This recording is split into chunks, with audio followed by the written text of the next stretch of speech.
I'm very honored to be here. I want to emphasize that I'm also Claire's student, okay? I'm studying under Claire, okay? So I want to do a good job for my teacher here. Also, I want to thank Reed. That was so beautifully clear, and I'm stunned by how your method is clear. There's no jargon. It's in clear English, and it's such a profound and powerful method. And I'm immediately thinking of what we psychologists can do with this. And it's very beautiful to see how we share a lineage with Alfred Schutz, a la Husserl, and it's kind of poetic how these lineages are coming together here. Also, Claire also shares a lineage with us in phenomenology as well. So there's a kind of what the Indians call sangha, where the rivers come together. You know, that's a sangha, and we're kind of having a sangha here, it seems. Anyway, another thing I want to say is that it's kind of special to be here in Aarhus, where do you still keep the circle above the A? Did they get rid of it? Ah, that's so too bad. But anyway, Aarhus is kind of where this method happened. You should know this. Giorgi, when he was a young man, and he was on an assignment, he came to Europe to talk to all the old school phenomenological psychologists, and he came and he went, and he was invited to live here in Aarhus, here at the Department of Psychology. And he was a guest here for an entire year. And it was from this base that he traveled all over. He went to Würzburg, he went to Stockholm, Copenhagen, of course, Holland. And he interviewed all the people that were, all the psychology professors that called themselves phenomenological. And it was while he was here that he realized that although they were psychologists who were interested in phenomenological philosophy, their method was still experimental. And Giorgi was flabbergasted. He says, well, what's your method? He goes, well, phenomenology isn't a method, it's a way of thinking. Well, but no, actually, it's a method. And for philosophers, it's a method.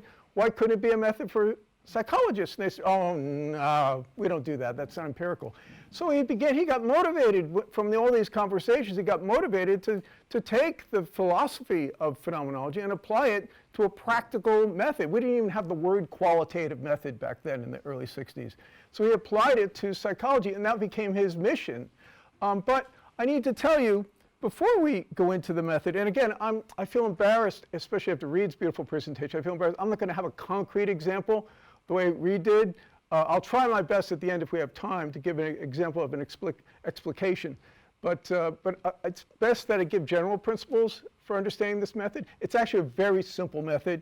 Whole, part, whole. That's basically it, okay? And then I'll break it up from there. But what you got to know is that this method came up with Giorgi's project to not just come up with a method for psychology, but really to understand the discipline of psychology. Now, sociology doesn't have this as tough as we have it in psychology, but psychology, as you may know, is an extremely positivistic, empiricistic discipline, very experimental. And especially in the States, where we were so profoundly influenced by behaviorism. So Giorgi's idea was to refound a new way of thinking of psychology in a way that he thinks Husserl and Dilthey and Gurvich and all these guys would have done it. He wants to go back to the beginning. You know, people don't know that Wundt wanted to do a qualitative psychology, but he was interpreted and translated by Americans who only wanted him to be an experimental psychology. So Wundt's whole Völkerpsychologie never happened. And so the vision here was to come up with a human scientific psychology that's not just a natural scientific psychology. It's never opposed to naturalism. It's not a war, okay? It's not a competition. There's no aggression between what we do and natural science. In fact, there's a lot of collaboration, a lot of common interest. But we want an autonomous discipline that's separate from the conditions of naturalism. So so to give it a definition, it's a non-naturalistic psychology, and it is, nor is it phenomenological philosophy. We have a very different project than philosophers. It's also not neurophenomenology. That's a kind of different enterprise that involves mutual dialogue between the two. That's part of what we do, and we're open to it, we're sympathetic, but we differentiate ourselves. We're not doing neurophenomenology per se, although we could. the idea is autonomy. And not only that, but our epistemology, our theory of knowledge, is pretty much based on the core principles of Husserl, which I'm going to go through in a minute with you, hopefully clearly. Okay. Now the key thing is that, while Giorgi was here in Aarhus, he found that the phenomenological psychologists didn't have disciplinary cohesion. They were thinking like within a naturalistic framework when they did experiments and the epistemology that goes with that, but then they were also thinking phenomenologically, which has a very different epistemology, but radically different. So you have to understand that Giorgi he came up with this idea of a commonality of approach, method, and content. So in natural science psychology, you've got empiricism and materialism, which is the overall philosophical approach. The method is experimental and statistical techniques that measure, okay? The content is restricted to what is measurable. So here, the tail wags the dog. The method decides what you can study. If you go to someone and say, go to a psychologist, I want to study love, he'd say, okay, how can we operationalize that? How can we measure it? And so all of a sudden the person says, I don't want to do that anymore. And so the conversation's over. So what Giorgi would say is you could do love if you find a way to describe it.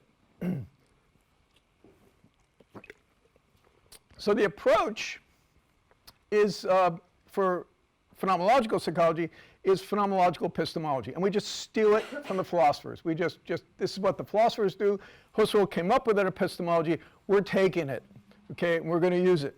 We're going to steal the eggs, and if there's any cackle, we'll listen to the cackle, okay? The method, of course, now, and that's what Giorgi contributed. The method is descriptive, and it's based on the elucidation of meaning. And that's what this whole method's really about, is the elucidation of meaning. Very close to microphenomenology, actually. Very, very similar traditions. Okay, the subject matter is phenomena. Phenomena are neither things nor ideas. Phenomena are things that are not are restricted to what can be described, but we've also learned that we can push the limits of description when you do good interviews. And that's what the power of Claire's technique is, that you can push the limits of description with really skilled, artful data gathering processes. You can also do it sometimes in the elucidation of meaning, but we'll get to that later. So the subject matter is that which is not just real in Husserlian terms, that is what is perceived and measurable, but also the irreal, that which is not just measurable, but meaning, measurement, value, relationships, all those things that escape measurement. That is what we can do in this method. That's what this method releases for study in a scientific way, but a human scientific way. Okay. The institutional history is, it started, again, as I said, in European universities where they applied it to experimental psychology. Then the American movement happened, and that's where Giorgi came in. In America, we had a humanistic psychology movement, and Carl Rogers and Abraham Maslow were a part of that rebelled against Freudianism on one hand and behaviorism on the other. And so phenomenological psychology in this second wave, led by Giorgi, came up in this context and was very much supported by the humanistic psychology movement. And it got institutionalized at Duquesne University in Pittsburgh, of all places, steel town, out of the way. But it was a very successful institutionalization. For almost 40 years, there was a psychology department where the whole curriculum was strictly phenomenologized, if you can use that word, okay? You took developmental psychology from a phenomenological perspective. You did social psychology from a phenomenological perspective, lots of shoulds. We did clinical psychology, of course, from a phenomenological perspective. Minkowski and Boytendijk and Jaspers were brought in. So everything was phenomenology. So it was a remarkable curriculum. It's gone now. The next generation of psychologists were not so interested in phenomenology anymore. They moved on. So it's gone, but it was a period of time that was quite unique in the history of psychology. And that's where Giorgi and his colleagues developed this method together, pretty much led intellectually by Giorgi. Now there's offshoots all around the United States where graduates went and developed programs elsewhere, but none of them have the weight that that Duquesne had at the time. Most of the graduates went off to become clinicians, and that's another factor in the development of the method. Now later on in the 90s, there was a mushrooming of other methods. There's constructivism, there's some methods that are quasi-empiricist, and many methods that have social justice agendas. You can, there's such a plethora out there that this method is almost lost in the cacophony of qualitative methods. There's so many out there. And of all different kinds of degrees, many are just not phenomenological, and some are quasi-phenomenological. So it's very interesting what's going on out there, but the explosion, the diffusion of methods has caused a lot of confusion, and it's time to sort of assess what's going on with qualitative research methods. But regardless of that, this one is a long-standing one. It goes back to the 60s and 70s, and it's still there. It's robust. It's kind of proven the test of time. It's kind of a classic qualitative method, but it's phenomenologically grounded. There's other sort of three roughly main qualitative phenomenological methods, and that's Giorgi's, Max van Manen's, and Jonathan Smith's. They're different. They're very different. Different degrees of relationship to phenomenological philosophy. But there's also what most of us English speakers have not known about is what's been going on in France. And Claire represents this very, very important French tradition. The French have a tradition that goes back to Roberto de Soyer and the hypnosis tradition, and I think Pierre Vermeersch was influenced by this. And also, of course, there's a very, very strong phenomenological philosophical tradition in France. And it's time we pay attention to that and get out of the Anglophone world and see what's happening there. Now, to the method. This method is definitively descriptive, but inclusive of interpretation. Now, philosophers see these debates we have in psychology and in social science between interpretation and description. They think it's just silly. They think it's ridiculous. But for us, it's not. For us, it's very important methodologically. And for this approach, although we call ourselves descriptive, that doesn't mean we don't interpret. What we do is we describe first and interpret later. It's just a sequential matter. We're all for description. And as Paul Ricoeur very famously said, phenomenology made hermeneutics possible, and hermeneutics completes phenomenology. Okay? They work hand in glove. There's no opposition there between description and interpretation. But in this method, we really focus on the description because it gets so overlooked.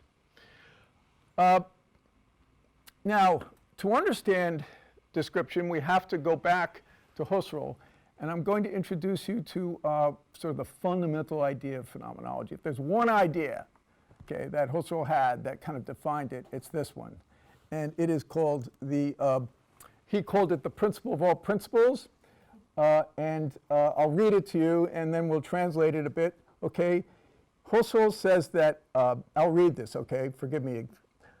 Mediate seeing, not merely sensuous, experiential seeing, but seeing in the universal sense of an originally presentive consciousness of any kind, whatever, is the ultimate legitimizing source of all rational assertions. And this is basically what Merleau-Ponty called the primacy of perception, but should more accurately be called, it's called the theory of intuition, technically by philosophers, but technically it should be called the primacy of experience. That your experience can't be doubted. It's indubitable. It's there. It's rock solid foundation of all that we do, and we shouldn't doubt it. In fact, we should learn to understand it better. Now, the word intuition is used in English here, and Husserl even used the word intuition. But you have to remember, intuition really means just direct experience. Straight out, unmediated experience. And there's philosophical debates about whether this is possible and all this, but we have to leave that for now. So phenomenology, based on the theory of direct intuition, is a deep, deep empiricism. And it goes deeper than British empiricism, because British empiricism is based on sense experience. For phenomenologists, it's all experience, not just senses. Remember, Husserl was a mathematician. Okay? If you talk to mathematicians like I do, okay, they believe that mathematical phenomena are objects, just as sensory objects are real. So Husserl called these kinds of objects that are non-sensory, he called them the irreal. So values don't have sensory correlates, but they're real, they exist for us, and he would call that an irreal object. Similarly, imagination gets liberated in this whole schema to become equally valid with perception, okay? And direct intuition is unmediated. This is a very non-cognitive approach to the world. And this is where Varela jumped in with his enactivist theory of cognition. He says cognition doesn't happen in your head. There is no real cognition. It's direct, okay? And that's not an entirely popular theory in cognitive science, but it's there. And it's forceful that cognition is secondary to direct experience. So for Husserl, he says that direct experience, the intuitions come to us, they're given. They come in the givens. They come at us, and we're here to study all that gives itself to us.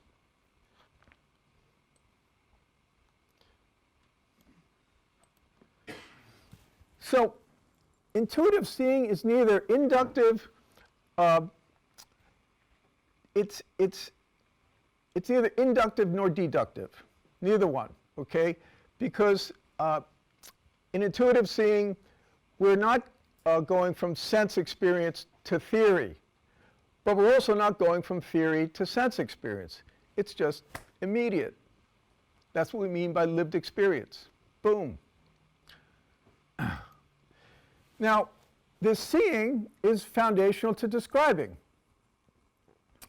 The problem with seeing directly is that we live in a world with lots of constructs and lots of habitual ways of seeing. And these habitual ways of seeing Husserl called the natural attitude. And it's actually not very natural because you have to be socialized into the natural attitude and you have to be educated into the natural attitude. But the baby comes into the world without a natural attitude. The baby just sees what's there. What does Piaget call it? Not concrete, before concrete. The baby comes in without presuppositions and just lives the world very directly.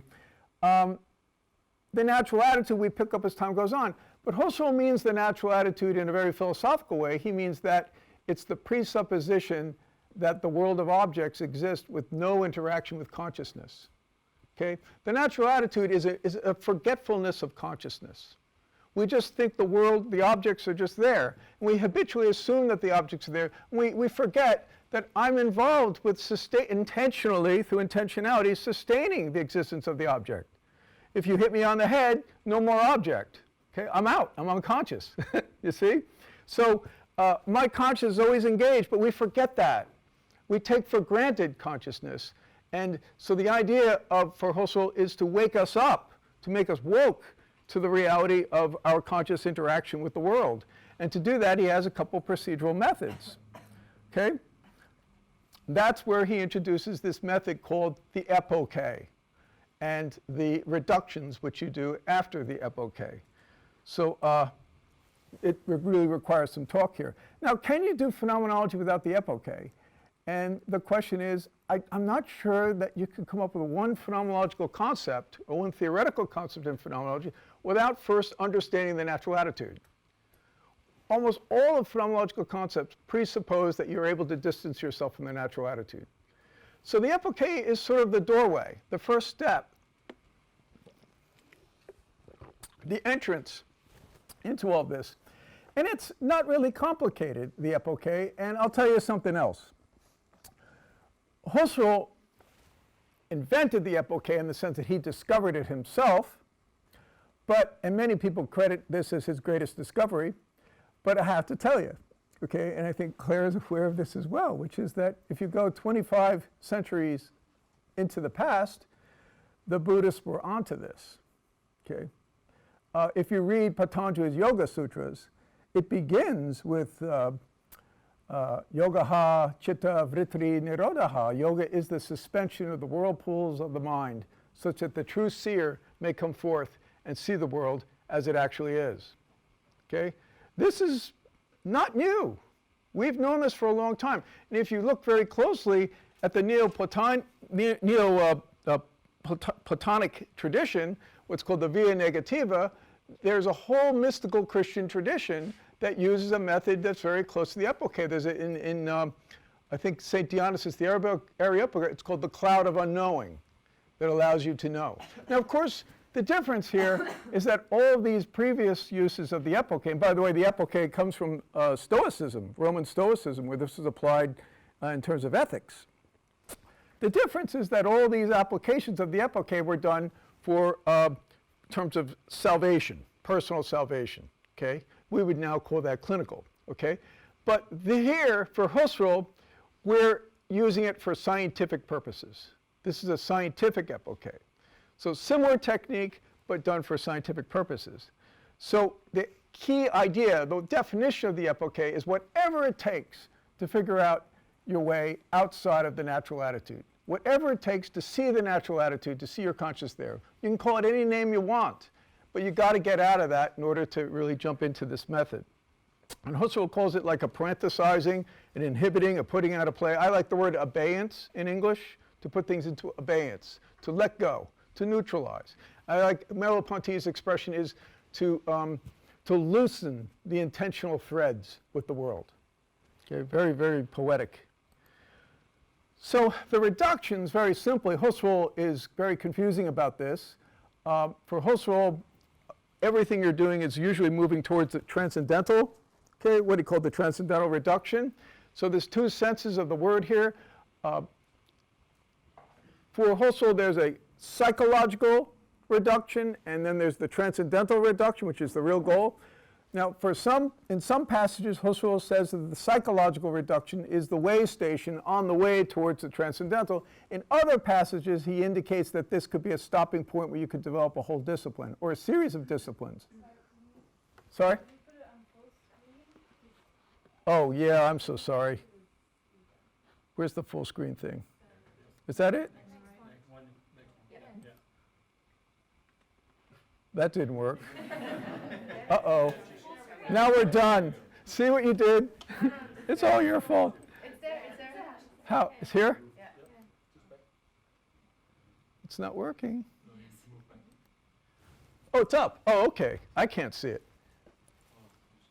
All right. That's fine. All right, good. You can see it. I can't. That's all right. All right. But I can talk it. So, yeah, the main point is that the psychological reduction can be understood two ways. One is on the way towards the transcendental or for building a field. And what is a reduction? A reduction is a restricting your focus, okay? It's to be clear about what your focus is. And what Giorgi did was he took the idea of the psychological reduction, he modified it, okay? And he said, look, since Husserl isn't so clear about this, let's modify this. And he works with Alfred Schutz on this, okay? And he says, the way we can understand this best for psychologists and social scientists is to think of it as a disciplinary restriction of interest. And what Schutz would call a province of meaning, a finite province of meaning. So he said, let's take this. This seems more clear. This seems more useful than what Husserl said. So let's go with this definition of the psychological. And you could do the same with, say, the sociological. You could do it with pedagogy. You restrict your zone of interest. And then there's, of course, reductions within the reductions when you do your focusing, when you do your research. So this is all, this is where we're taking from the philosophy and we're trying to apply it as good as we can. Okay?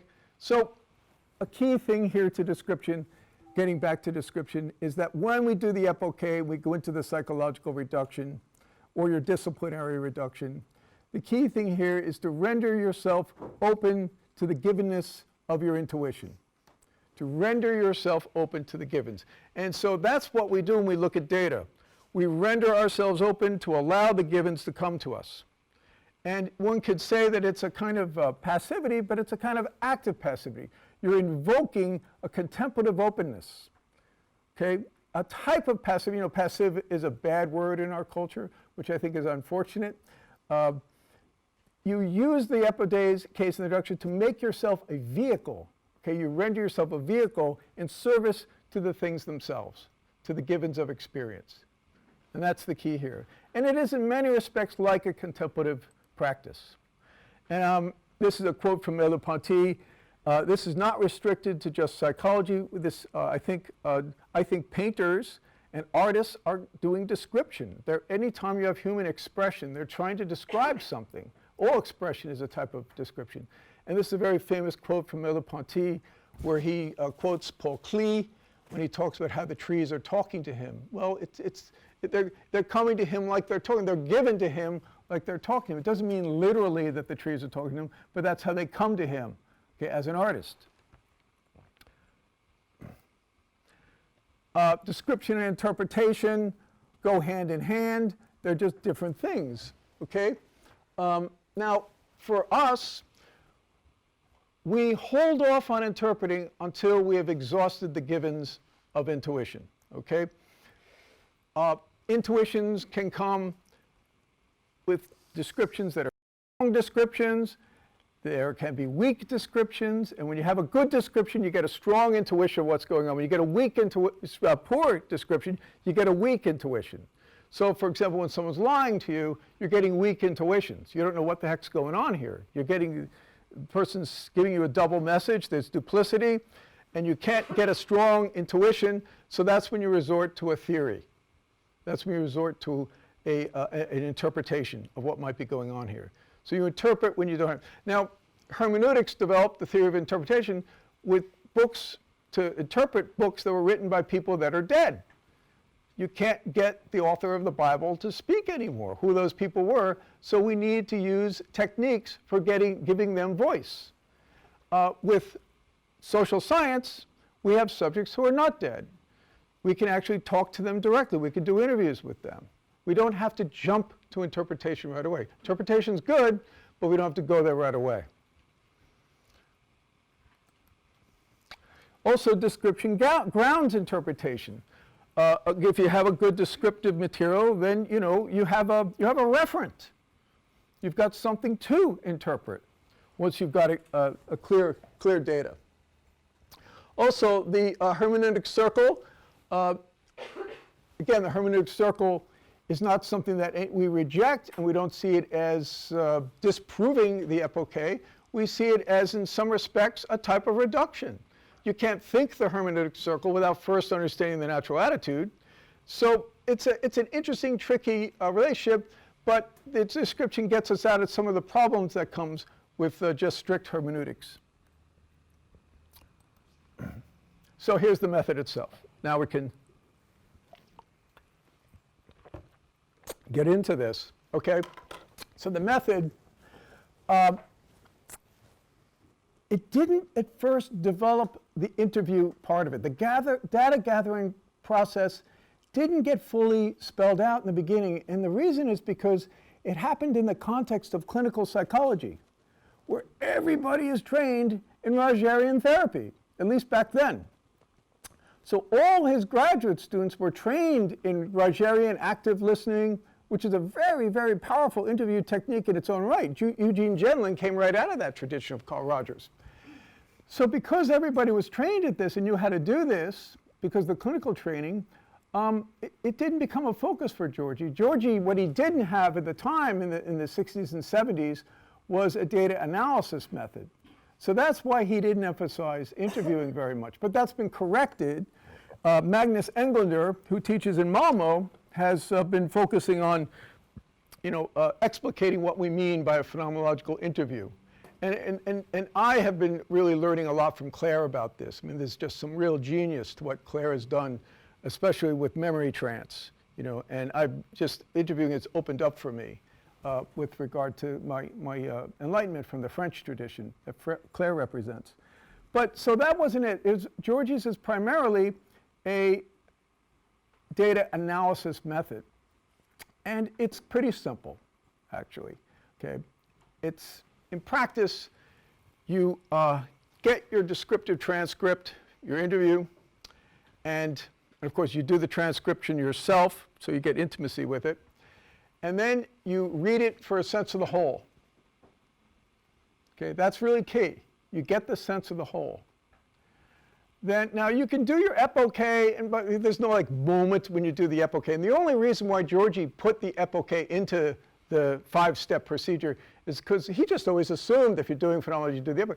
People said, where's the epoche? Where's the epoche? You're not really phenomenological. So he said, oh, I don't know, put it in there. So he put it in there. That's the only reason why it's there, to remind us to do this practice.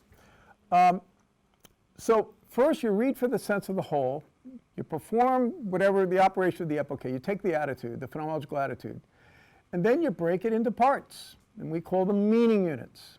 I had to call it something, so we call them meaning units. And meaning units where you take a whole transcript and you break it into manageable chunks. It's as simple as that. And then you have 2 columns. You have what the subject says, okay, in chunks, or paragraphs or sentences. And then you have column B, okay? So you've got the subject part statement, and you've got in column A, and then you've got what you do in column B. And column B is what we call the elucidation column. That's where the rubber hits the road in this method. I take what the subject says, and I try to elucidate the fuller meaning of what the subject says. And so by elucidation, what we mean is, okay, we're trying to bring out what's already there. We're trying to lay it out. Okay, Ablegung in German is literally translated in English as laying out. Okay, to grasp meaning, to make what's implicit explicit, to bring light or illuminate, to unpack or bring forward the meaning. I mean, these are all expressions for what we're up to when we do an elucidation of a meaning unit. And that's the key to the method. It's simple in a way, but it's not easy to do an elucidation. Students, when they begin to do elucidations, they either just parrot back or paraphrase passively what the column A says, or they just overinterpret. They become Dr. Freud on us, and they start, coming up with hypotheses and theories. And elucidation is neither an interpretation nor is it a copy. It's something else. It's where you're trying to pull out something there. Now, an example of elucidation is if you're ever in therapy, a good therapist, and by the way, all good therapists, I say, are implicitly using a phenomenological method. They're paying close attention. They're suspending their judgment, what Freud calls evenly hovering attention, and they're just there. They're present with you. And when you're in therapy, sometimes the therapist will say something. It's like, yeah, that's what I've been trying to say all along. And very often, meaning is a funny thing. We're often groping for meaning, and a friend will spell it out for you. It's, yeah, that's what I'm trying to say. That's an elucidation. It's not an interpretation. It's bringing forth what's struggling to emerge. And this is the key here. So you're never adding, you're bringing out. And sometimes you'll do an elucidation where the participant says, I didn't mean that. And there's a question there. He or she may not have meant that, but you found that. And there's a question over, what's valid. But usually a participant will be very impressed with what you've done and shocked by how you got to their deeper meanings more accurately than they did. And that's the idea here of elucidation, to try to get at what they're saying, to make it more explicit. But you're doing it in terms of psychological relevance, and that's the other key thing about the reduction. I'm only interested in what's psychologically relevant. I'm not interested necessarily in what's clinically relevant. I'm not necessarily interested in what's sociologically or politically relevant, just what's psychologically relevant. And that's another course, what that means. So you explicate the meaning, okay, and that's the heart of the meaning, the method rather. Now, Giorgi, when he originally started this method, he had one other step, which is called a situated structure, that you did before you came to a general structure. The situated structure is where you just give a ideographic, it's where you go from the parts, and then you put together an ideographic whole again, okay? So you went from the whole, you read from the whole, and then you broke it into parts and analyzed each part from within the phenomenological attitude. You elucidated it within the phenomenological attitude. You re-described it, and now you put it back together again into a structural whole. And that's the key here. It's a whole. The whole experience reduced to what's psychologically relevant. And that's called a situated structure. I can give you examples. I have some I can distribute to you when we're done. I have a very simple analysis that I brought with me on learning, actually. Now, Giorgi dispensed with that later on when he wrote his book in 2009, and he said you should just go straight to the general. And most of his students and colleagues were like, no, we need the situated. We need the idiographic account before we go to the nomothetic. Okay? It just helps us.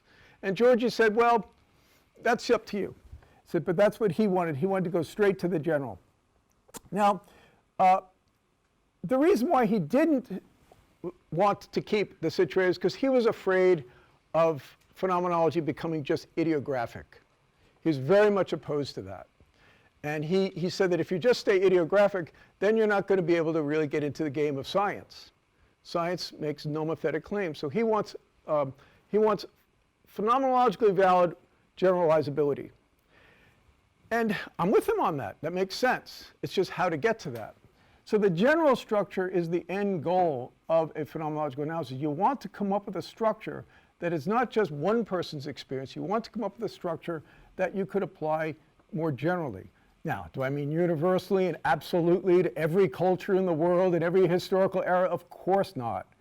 Okay, we mean what is psychologically general. Okay, and limited when we talk about generality. We don't mean any absolute generality. But he says but to be valid, a method needs to give some kind of general knowledge. And so the general structure is where you do a series of these interviews and analyses, and then you elucidate all of them together, and then you come to the next level of generality.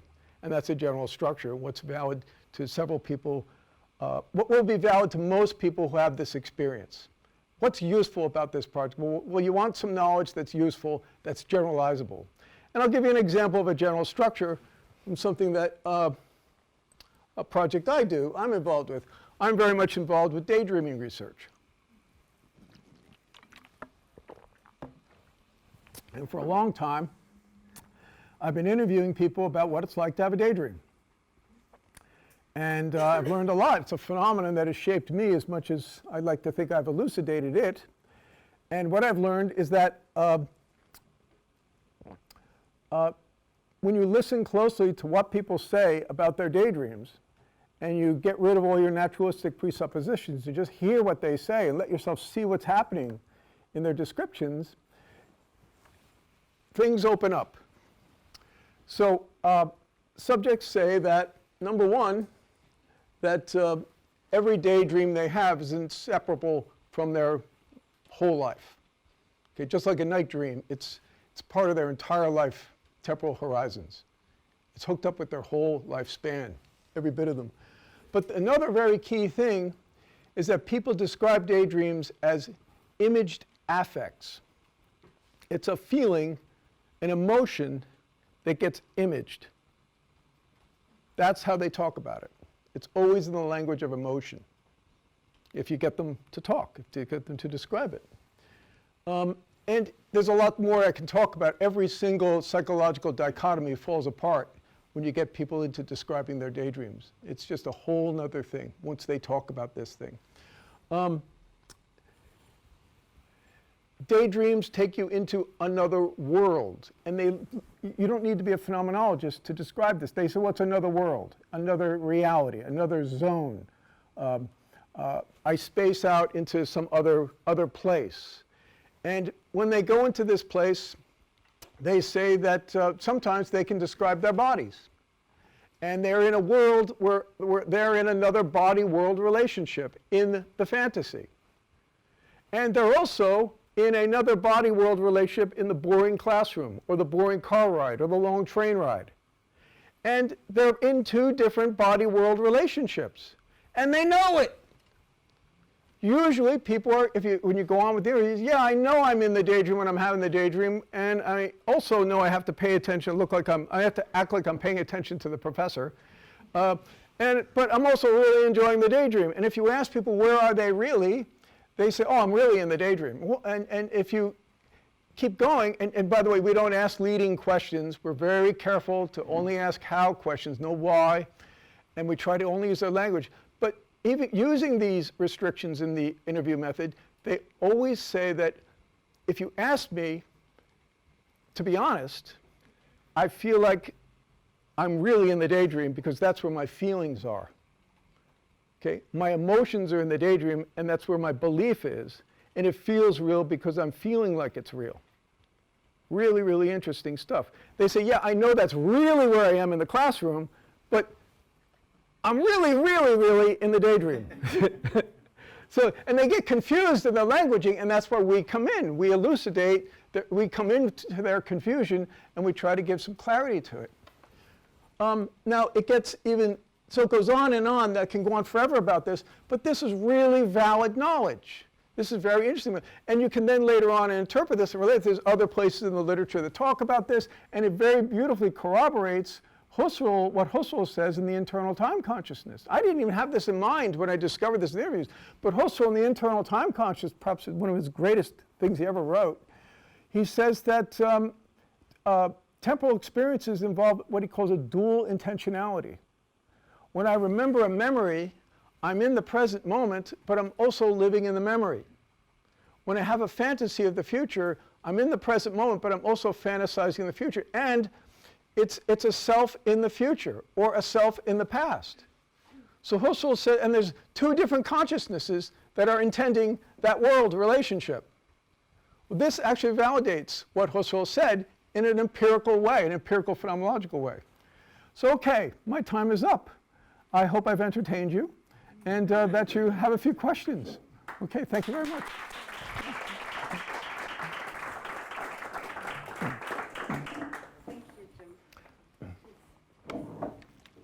I'm not sure if this has any bearing on the methodology that you're describing, but there's an interesting contrast between the kind of clear distinction between description and interpretation that you kind of draw from Husserl, Yeah. and the Heideggerian point. Yeah. That everything is already interpreted. Yeah, no, we could go into that forever. Which is not already interpreting itself. I know, we go into that forever. I mean, people have different takes on all of this. I'm agnostic about both of them. I think they're both true, like wave and particle. Okay, I think you don't need, you can have paradox. I also think that a lot of people feel that how the hell could Heidegger have ever thought about the hermeneutic circle without first stepping away from the natural attitude? Right? How could he have thought of it? And how can you engage in the hermeneutic circle without stepping back from your pre-given, taken for granted world in some way or another? Yes? Yeah, but that only implies that we can become conscious of some of the interpretations. Exactly. Yeah. But the epoche opens us up to how we are interpreting the world. Right. It makes it possible to enter into the hermeneutic circle, is what I'd say. Now, can there ever be a perfect epoche? Absolutely effing not, okay? You can do a perfect epoche as much as you can do a perfectly controlled experiment. So no one ever said it's a perfect epoche. And Merleau-Ponty is very clear about this in the preface to the Phenomenology of Perception. He says it's not a perfect epoche, but that doesn't mean you can't do it. You do an epoche. And I like people to think about the epoche as a practice. Okay? Just a practice that you do, like a meditation practice. It's a practice. You refine your skill at it. You can never do it perfectly. Like shooting a bow and an arrow. You get better and better at it, but you're never going to be perfect. Sir? So are there specific techniques and specific process where you learn to go into the epoche? Learn to practice the epoche. Well, you know what? It's like, I'll be very honest with you. I can be as open as I can. I was always in a puzzle. I've seen so many people who just never get it. There's some people who just cannot get out of the natural attitude. And yet I've learned, because I'm a meditation guy, okay? I teach, I'm a yoga teacher, and I'm very interested in Asian thought. I got stranded there for a year in India, and I learned a lot. I was shocked. What I learned is that you can teach meditation as a practice. And all meditation techniques involve some kind of epoche. And there are teachers that have refined. There's thousands of years of techniques for teaching this. So yes, I think there's a way of doing it, but it's, as I said, it's a practice. You do it with a teacher and with colleagues, and you check each other. And you talk, and you read literature on it, and you practice it in the doing. As Reid says, it's all about the doing. And when you're doing phenomenological research, when you have to practice the epoche, people can catch you when you're not doing it. You can get called out. You can get busted, okay, for interpreting too much or just parroting back what someone's saying. So it's in the doing, and also very importantly, it's through Sangha, it's through community. It's by having colleagues together, they're all trying to up each other's game, as we say. Does that help? So yeah, it's an effort, and you got to want to learn it, but it's hard. Now meditators and people who've taken psychedelics understand the epoche very easily. Okay, I don't mean to go too far with that, but there's a lot of fascinating research going on right now which corroborates very interesting with phenomenology. That's another lecture. Okay, you know, so I've often thought when I look at the new neuroscience on psychedelics, is the psychedelic experience some kind of an epoche that is imposed through chemicals? That's a very radical thing to say, and I'm sorry it's on tape right now. But I think these kind of conversations should go on. I think it's very interesting. If you look at the structure of how it happens, especially, and this is where neuroscience shows us what happens with psychedelics. What happens is all the presuppositions fall apart, and the brain actually goes back to the state of like an infant. Interesting, that's all I can say. I don't want to go too far with that in speculation. But yes, it can be taught, but it's done through an effort. It takes community.